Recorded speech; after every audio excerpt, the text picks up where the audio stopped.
So in this video, we're going to explain why some volcanic eruptions are explosive and the others are very gentle and quiescent.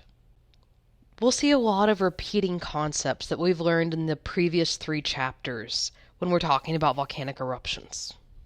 Just a quick reminder about the difference between magma and lava. They're both melted rock material, but the main difference is where they're located. Magma is this molten material beneath the surface, whereas lava is material above the surface of the earth, where we live. But we're going to see that regardless of whether it's magma or lava, it all contains mineral crystals as well as differing amounts of dissolved gases inside of it. But the main thing that's going to determine whether a volcano is gentle or explosive is the chemical composition of its magma. We're going to have mafic magma, which we can also call basaltic, because it makes up, once it crystallizes, that rock called basalt. But this mafic magma is dark in color and it's very dense. It's very heavy because it has iron and magnesium inside of it. On the other end of the spectrum, when we're looking at the chemical composition of magma, we have felsic or granitic magma. This is going to be light in color and it's going to be very lightweight because it's containing all of those salty elements. And then we have what's in between those two, or intermediate, which is also called andesitic. And it's going to have the composition directly in between mafic and felsic. We also need to cover some of the important terms that we're going to go over again and again throughout this chapter. Some of these you'll remember from our previous chapter, some of these will be brand new. But one of the things that we need to look at when we're looking at magma is how much silica is dissolved inside of that magma. And remember, here we're going to have differences between mafic and felsic. Felsic has really high amounts of silica, whereas mafic has really low amounts of silica. Another important part of our magma is how much dissolved gases are inside of this. So think of this like that image of our Coke bottle. It has dissolved carbon dioxide inside of it, so that once we open it, it'll slowly start leaking out the dissolved gases and becoming flat over time. So our magma can either have a lot of dissolved gases, like that fresh, unopened Coke, or it could have low amounts of dissolved gases, like if we had opened that bottle and left it sitting out for a couple of days. Another important property is going to be the temperature of our magma, whether it's cooler or hotter. So here, think about a bottle of maple syrup that I can throw in the microwave, like we see in this image. If I have that bottle of syrup inside of my refrigerator where it's cold, it's going to be really thick when I try to pour it out. But if I put that syrup inside of my microwave and heat it up, now that it's at a higher temperature, it's going to be more easier to pour out of this container. So we see the same thing with magma. It can either be cold, like it's in a refrigerator, or hot, like it just came out of the microwave. And this is going to tie directly to a term that's called viscosity. And viscosity is how thick or how thin the fluid is. It's basically how resistant is it to flowing. We can have really thin fluids like water, where if I pour it out, it's going to quickly cover a large surface and a thin layer. Or we can have liquids that are viscous, that are very thick. Something like molasses or honey, where it's going to take me a lot of time to pour it out of a container, and it's also going to stay in a relatively thick glob in one small area. So depending on the temperature of our magma, it's going to lead it to either being thin or thick. Hotter magma is going to be thinner, whereas cooler magma is going to be thicker in viscosity. And the final thing that we need to cover before we dive deep inside of volcanoes is a term that's called pyroclastics. This is just material that's been exploded from the volcano. And here, think about the root words making up this term. Pyro means fire, and clastic means broken. So if we have a really violent eruption that's explosive, it's going to cause exploded material to erupt out of the volcano.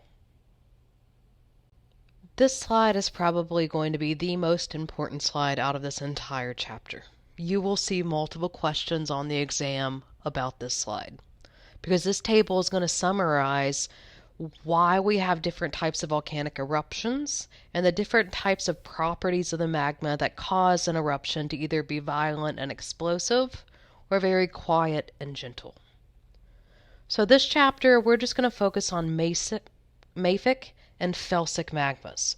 We're going to ignore intermediate because it's directly in between those two ends of the spectrum. But if we look at all of the properties that we just discussed from the last slide and look at their differences between mafic and felsic, we'll be able to quickly determine what kind of volcanic eruption will happen once this magma is released to the surface as lava. Starting off with mafic, which is this top row shaded in green, here we're going to have the least amount of silica dissolved inside of the magma. It's also going to have the least amount of dissolved gas, so it's going to be kind of like a flat soda.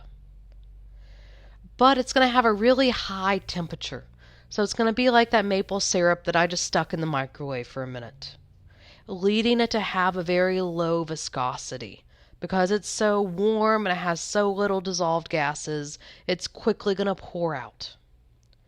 This is going to lead to a low tendency for pyroclastics because it's going to have a very gentle, quiet, quiescent eruption. Because it's quiet and gentle, it's not exploding, it will not form pyroclastics. But on the opposite end of the spectrum, where we have our felsic magma, here we have tons of dissolved silica inside of it. It also has almost double the amount of dissolved gases. So this is going to be like a fresh, unopened soda that we just shook. It's also going to be the coldest magma. Just like that really cold maple syrup in my fridge, it's going to be really thick and difficult to pour, leading it to have a really high viscosity or being really thick. Because it's really thick with a lot of dissolved gases and it's cold, it's going to explode when this magma erupts. Because it's exploding, it's going to have a high tendency for pyroclastics or those explosive materials to form. So if we're looking at a volcano, all we have to know is what kind of magma is making up the magma chamber, and we can quickly figure out, is it going to be deadly? Or is it going to be quiet? Now we're going to look at each of those types of eruptions separately and in more detail. So we see that a volcanic eruption is going to be triggered whenever we add magma to the magma chamber. It's going to cause that magma to start rising up towards the surface, where it will be released as lava. But if we have an effusive eruption, this is the one that's not violent. It's very gentle and quiet, also known as quiescent. And it's just going to allow lava to very quickly just pour out of the volcano, as if it were just really hot water. And when this happens, right before the volcano starts to erupt, because we're adding magma beneath it, we're going to see that the volcano will appear like it inflates a little bit above the surface. And the top of the volcano is going to begin to fracture because it's starting to expand before the eruption. During the eruption, again, it's going to be outpouring really thin, fluid basaltic lava. It's a very low viscosity, very low dissolved gas, but a very high temperature. So it's going to flow very similar to water. And this is exactly what we see at Kilauea, that eruption that's been going on in Hawaii since 1983. So the reason why we have this very gentle, effusive eruption is because it has a low viscosity. It has a very low resistance to flow. So the lava is going to be able to very quickly and easily escape the top of that volcano. And there are two really easy ways to decrease magma's viscosity. The first is just to heat it up, increase the temperature. A harder way would be to decrease the silica content, make it more mafic in nature. But we also see that the reason why these volcanoes are effusive is because they have a very low amount of dissolved gases. Like a flat soda that's shaken up, it's not going to explode out the top. Instead, it might just very quickly and quietly flow down the sides. So when we see an effusive volcano on the surface, we might see something like this lava fountain. It might look dangerous at first, but as long as you're not standing near the lava fountain, you don't risk any danger from an explosion. So our effusive eruptions, it's just quickly and quietly releasing lava at the surface. Again, very similar as if it were water. Our explosive eruptions are really different, though. With our explosive eruptions, we'll see that the pressure underneath that volcano is actually going to decrease.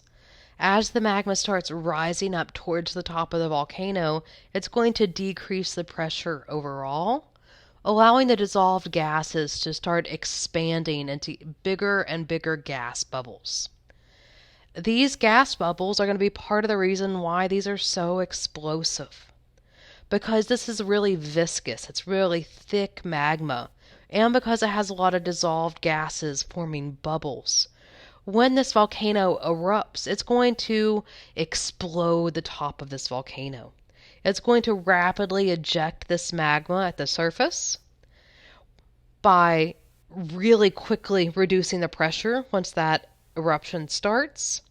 But as we start reducing the pressure even more, it's going to allow the gas bubbles to expand even larger, causing an even bigger and more violent eruption to occur.